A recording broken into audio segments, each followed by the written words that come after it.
Hello and welcome to Skyrim Pix episode 4. As always, we've got 5 great images by 5 talented Skygraphers. This week's theme is Portraiture. We're really going to get up close and personal with our subjects. You won't find generically aesthetic here. Instead, you'll glimpse faces with true personality and a story behind their eyes. Our first image is by Maven 2. Now, one of the things that's interesting about this image is that it's somewhat black and white.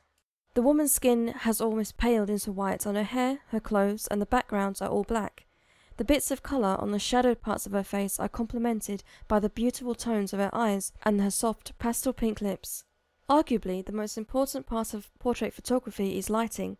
The face must be well lit and the background undistracting. If this was a photograph, these important aspects would be well covered. A portrait should capture the person's personality or character.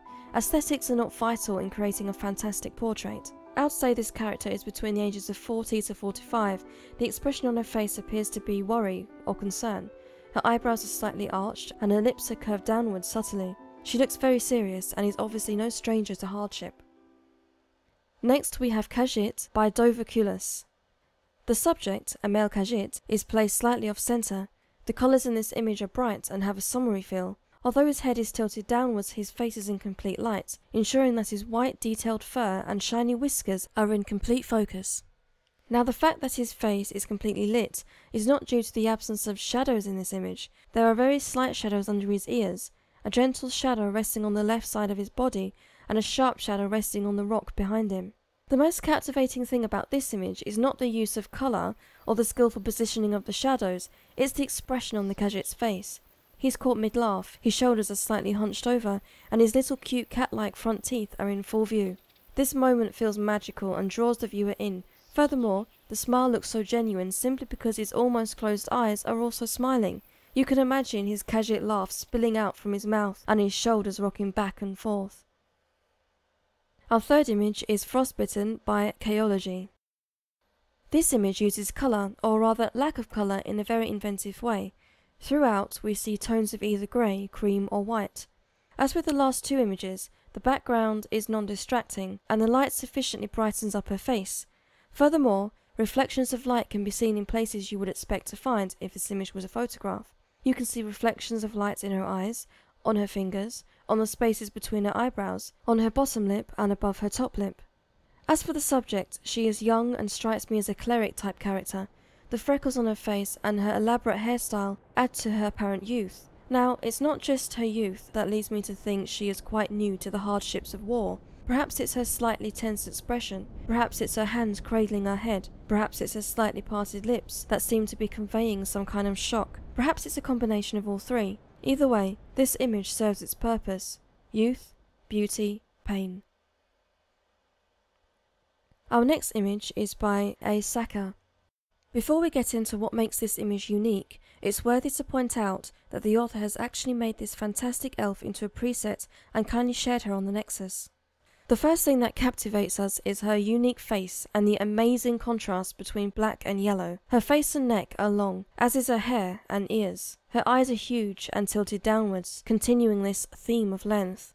The bridge of her nose is wide and perfectly mirrors the shape of her face, wide and sloping inwards into a single point. Gentle wall paint maximizes this unusual face shape by travelling along her nose, cheek lines and eyebrows. Her face is slightly tilted to the right, creating an interesting front angle. We can see subtle light resting on her bottom lip, left cheekbone and in both eyes.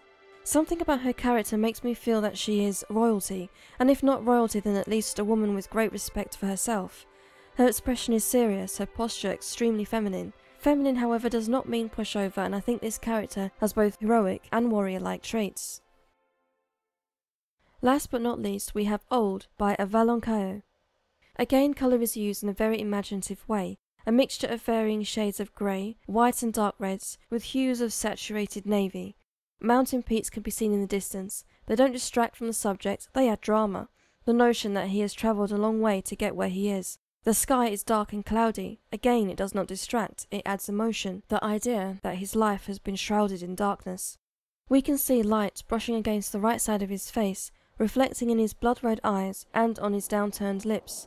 His greying hair is tied back, the right side becoming almost white under the rays of a sun bursting momentarily through the clouds. Light seems to become tangled in his warrior-like beard, bouncing from one tidy plait to the next. Our Dunmer is old. It's hard to say his age, as according to generalised elven lore, elves generally have long lifespans.